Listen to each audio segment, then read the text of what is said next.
Atos dos Apóstolos, capítulo 18, versículos de 1 a 17. A palavra do Senhor nos diz assim: Depois disso, Paulo saiu de Atenas e foi para Corinto, e ali encontrou um judeu chamado Áquila, natural do Ponto, que havia chegado recentemente da Itália com Priscila, sua mulher, pois Cláudio havia ordenado que todos os judeus saíssem de Roma, e Paulo foi vê-los.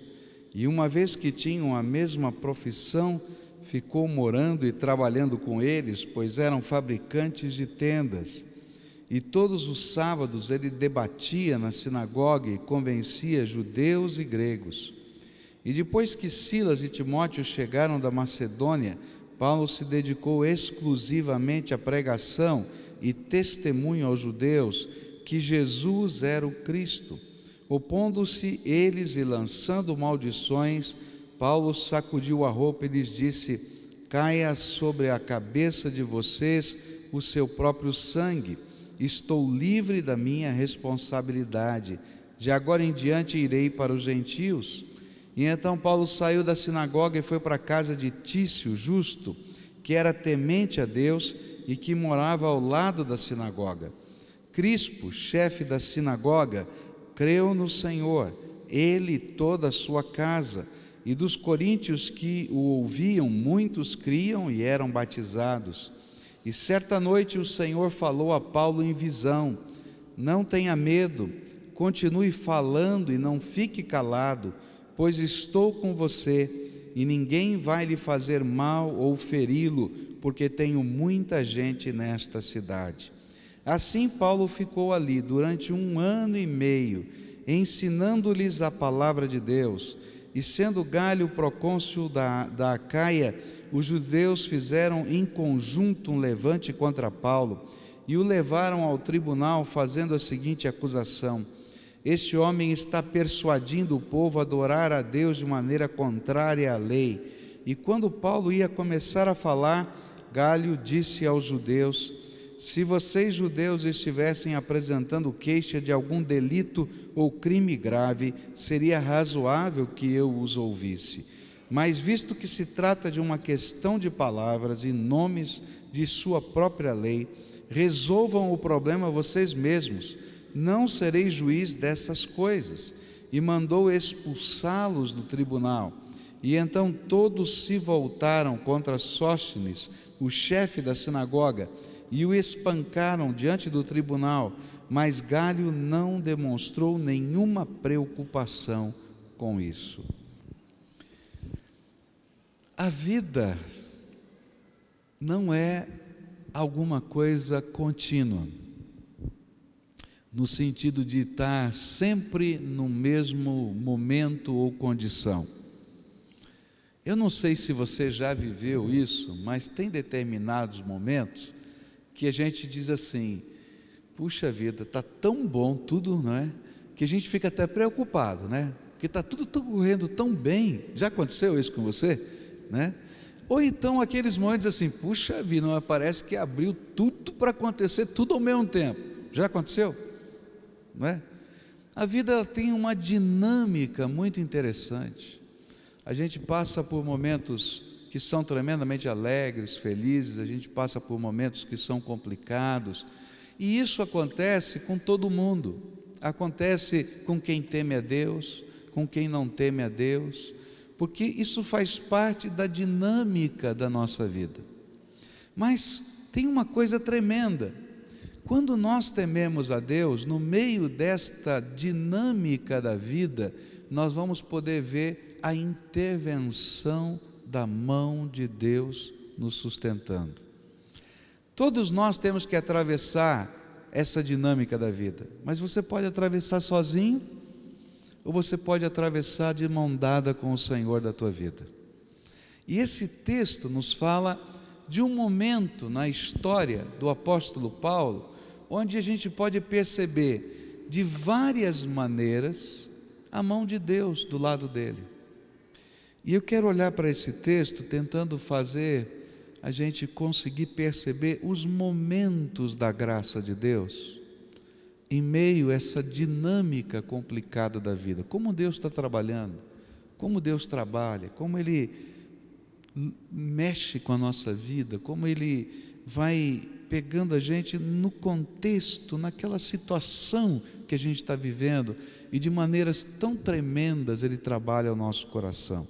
O primeiro momento que eu quero olhar aqui na vida de Paulo e depois aplicar no nosso coração é aquele momento quando a gente está tão machucado, tão quebrado, que a gente precisa ser restaurado. E como Deus é precioso nisso. Olha só os primeiros 4 versículos. Depois disso, Paulo saiu de Atenas e foi para Corinto.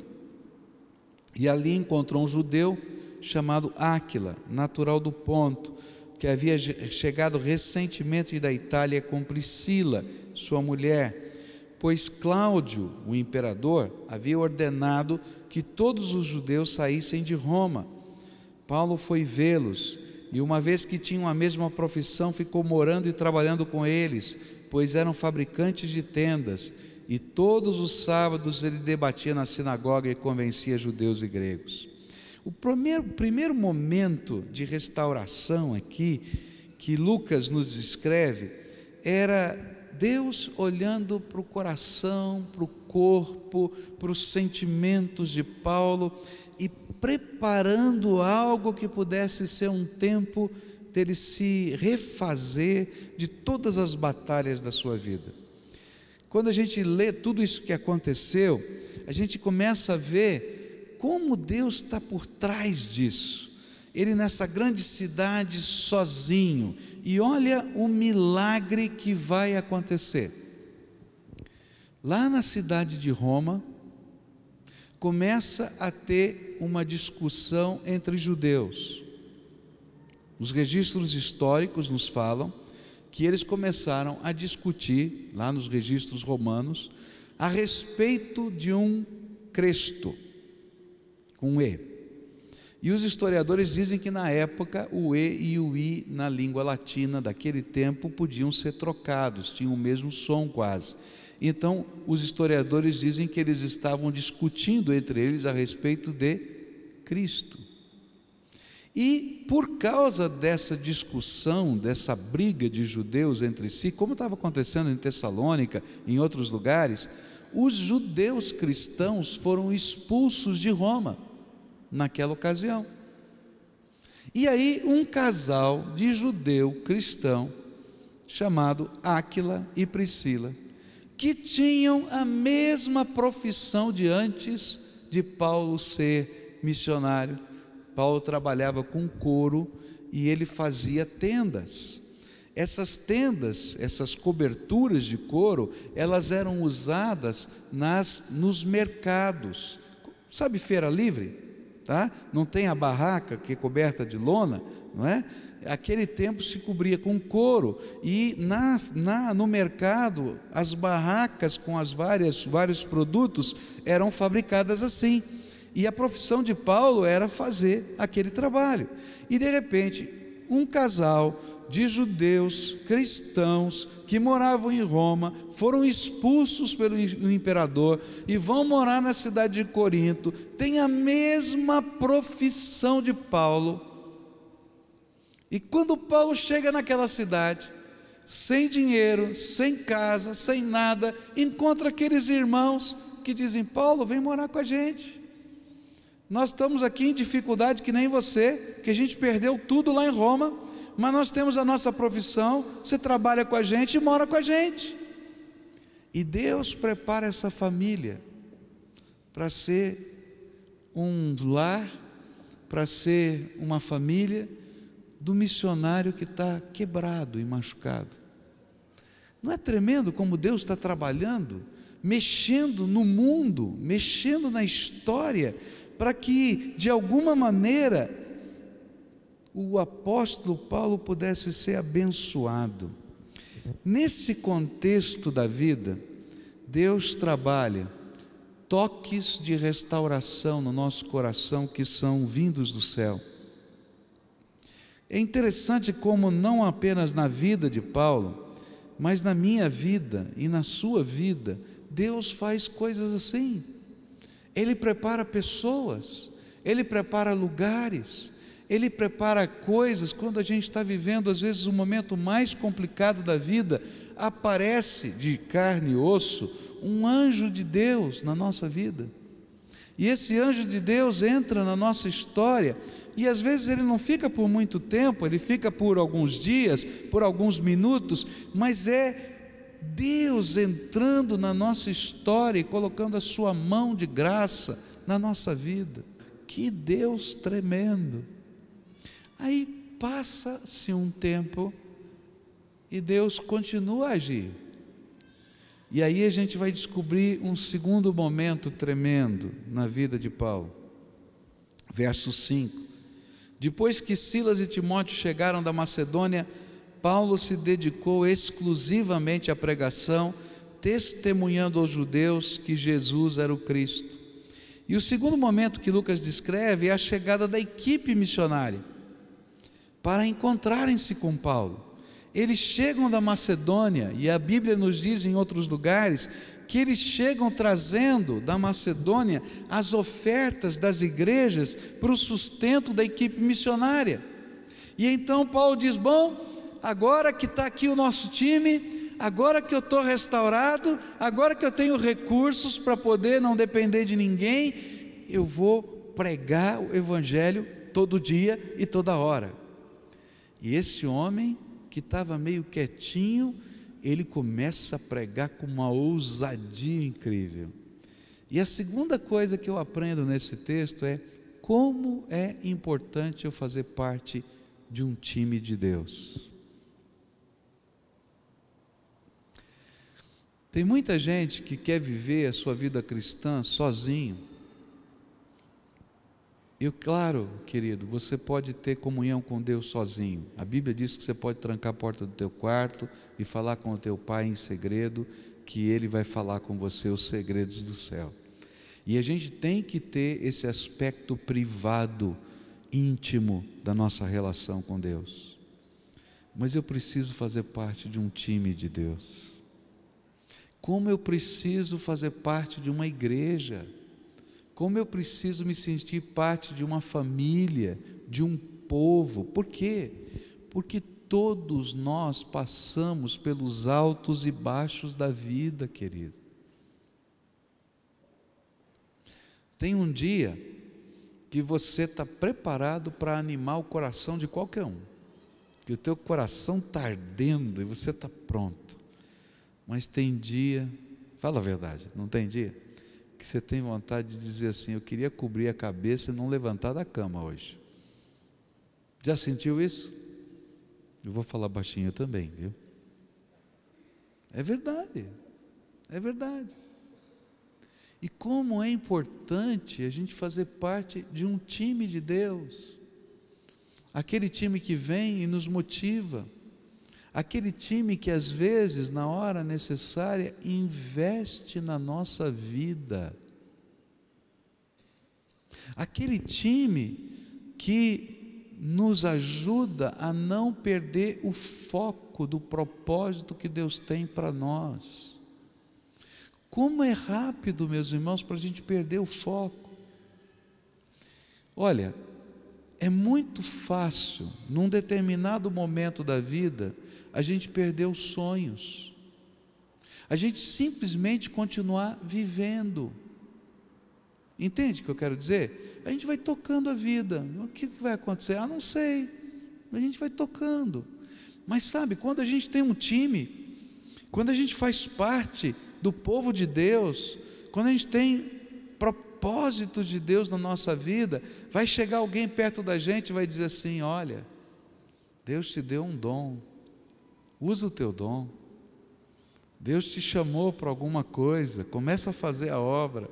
Olha, nós reconhecemos que você é tremendamente útil para a obra, para o projeto que Deus tem na tua vida. E aí então eles vêm e dizem: está aqui, ó, vamos trabalhar juntos. E é nessa dinâmica de ser povo de Deus que nós somos fortalecidos, abençoados e recolocados no foco. Eu li um livro que falava de um pastor que foi fazer uma visita. Esse pastor era um pastor inglês na Inglaterra e estava muito frio naquele dia. E aí esse senhor que foi recebê-lo, ele foi, ligou, acendeu a lareira, e lá é comum acender a lareira colocando pedras de carvão em vez de madeira, pedras de carvão. Então ele acende a lareira e coloca algumas pedras de carvão. E a hora que o carvão começava a parar, não é? Ele a diminuir, naturalmente ele tem que levantar e colocar mais uma pedra de carvão. E o pastor não deixava ele fazer isso. Não faça isso. E o interessante é que o pastor ficou cerca de uns 40 minutos na casa do homem, só olhando para a lareira. Eu fico imaginando aquela família, não é? Porque ele não falava nada, ele só olhava para a lareira. E aí o homem ficava incomodado, tentava puxar assunto e o homem só olhando para a lareira. Quando ele então dizia, bom, vai ver que ele está achando que eu estou com um pouco fogo, vou colocar. Ele dizia, não mexa, olha lá, olha. Tal. E ficou uns 40 minutos assim, o homem já estava entediado, né? E aí então o pastor olhou para ele, quando o fogo começou a murchar, apagar, ele disse assim, entendeu? Você quer uma visita pastoral assim? Coisa de doido, né? E o homem falou, não entendi nada. O que o senhor quer? O senhor está aqui há 40 minutos da minha sala, só olhando para a lareira, o fogo apaga, o senhor não deixa nem eu realimentar o fogo. Ele disse, a vida cristã é assim. Se você não realimenta a sua vida na comunhão dos irmãos, na palavra de Deus, na oração, no serviço cristão, o fogo da tua alma vai se apagar. E aí a nossa fé vira apenas um cumprir rituais. Como é importante, como foi importante para Paulo chegar ao time missionário, como foi importante para Paulo encontrar Áquila e Priscila, como foi importante para Paulo a oferta missionária que foi levantada pelas igrejas da Macedônia. Ele sabia que ele não estava sozinho, perdido no meio da Acaia. Ele estava unido com uma igreja muito maior do que ele mesmo. E que ainda que ele não pudesse tocar em todos os irmãos, estava Áquila e Priscila, mas estava um time de fé que estava andando junto com ele. E ainda que ele não conhecesse o nome de todos os irmãos que tinham contribuído para aquela missão, ele se sentia parte daquele time. Meu irmão, se você está tentando viver uma vida cristã solitária, eu sinto lhe dizer que você vai ter o fogo do ardor do Espírito no teu coração se apagando. Você precisa de um time de fé, porque a vida tem uma dinâmica intensa. Tem dias que você sozinho se levanta e é capaz de carregar todos os pesos da vida. Mas tem dias, querido, que você não consegue levantar da cama. Tem dias que você é capaz de sonhar todos os sonhos de fé, mas tem dias que você diz assim, Deus, o Senhor está me ouvindo mesmo? Eu não sei, eu não estou conseguindo orar. Já aconteceu com você? E é nessa hora que Deus coloca os anjos, e é nessa hora que o time chega e diz, vamos andar junto. E sabe, parece que há um renovo dentro da nossa alma, um renovo de Deus dentro da nossa alma. E aí Paulo se levanta e diz, bom, chega de tendas, estou bem, já me recuperei, meu negócio é pregar o Evangelho com ousadia, e eu vou pregar o Evangelho com ousadia, a ponto das pessoas, até alguns deles dizerem, olha, sai aqui da sinagoga, e ele tem a cara de pau de pegar a casa do lado da sinagoga e fazer o templo, e ele não está nem aí, e ele está pregando o Evangelho. Ele não faria isso se estivesse sozinho. Se você está vivendo um daqueles dias que está lá embaixo, lembra, Deus não se esqueceu de você. E se você não consegue ouvir a voz de Deus, muito provavelmente Ele colocou alguém bem do teu lado para dizer: você continua sendo um filho amado em quem eu tenho alegria. E se ninguém disse isso ainda para você, eu estou dizendo, estou aqui para fazer isso, tá?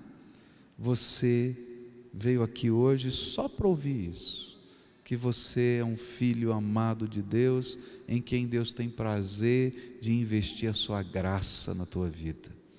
E se for preciso mexer no mundo, tirar alguém de Roma para trazer para cá, ou de qualquer lugar do mundo, Ele vai fazer, querido, porque você é filho amado de Deus, que Ele tem propósitos na tua vida, que Ele quer ministrar na tua vida, que Ele quer construir um futuro melhor, que se você está desanimado, se sentindo abandonado, Ele quer andar do teu lado, mais pertinho ainda.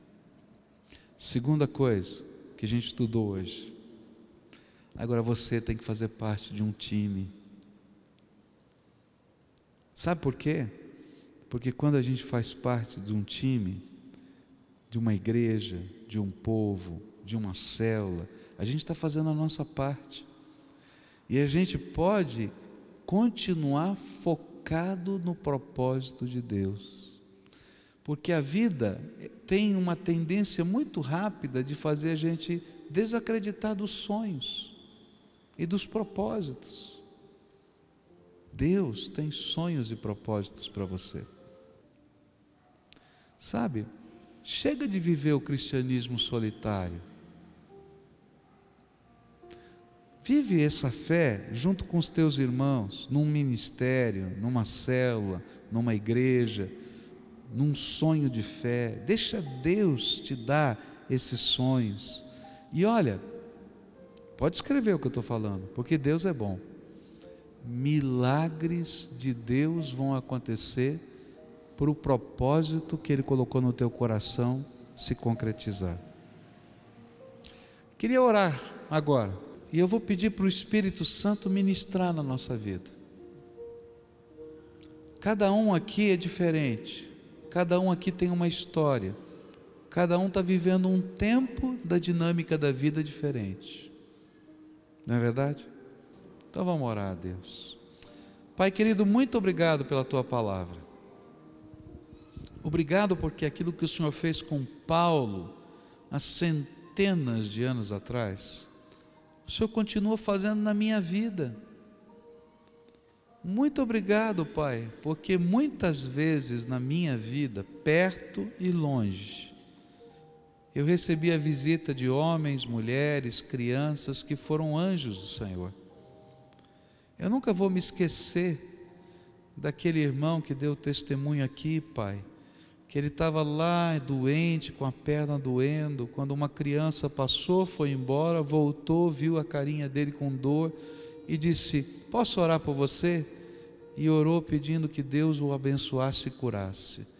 Eu nunca vou me esquecer como aquele homem chorava ao contar essa história, porque não foi uma criança que orou por ele, foi o Senhor que disse para ele que estava vendo a dor dele. Obrigado por aquela criança, porque ela é de carne e osso, está aqui entre nós, mas ela pode ser usada pelo Senhor. Obrigado, Senhor, pelas mãos que estão entrelaçadas aqui, porque nós somos pecadores, falhos, temos defeitos. Nós somos, Senhor, humanos, mas o Senhor pode nos chamar para ser seu parceiro, Deus, cooperador no teu reino. Que privilégio! Por isso, Jesus, eu quero te pedir, derrama do teu Espírito aqui nessa congregação agora, de modo que cada um de nós possamos ser instrumento de amor, de misericórdia, que a gente possa dar uma palavra de bênção, mas que a gente possa também convidar as pessoas para fazerem parte do maior de todos os times, que não foi inventado por um homem, mas que foi, Senhor, idealizado pelo Senhor dos Senhores, pelo Rei dos Reis, a igreja do Senhor Jesus. Mas, Senhor, não apenas a igreja instituição, a igreja gente, a igreja célula, a igreja ministério, a igreja que se faz presente na vida das pessoas. Faz isso, Senhor, ministra sobre nós. É aquilo que eu clamo e oro em nome de Jesus. Amém e amém.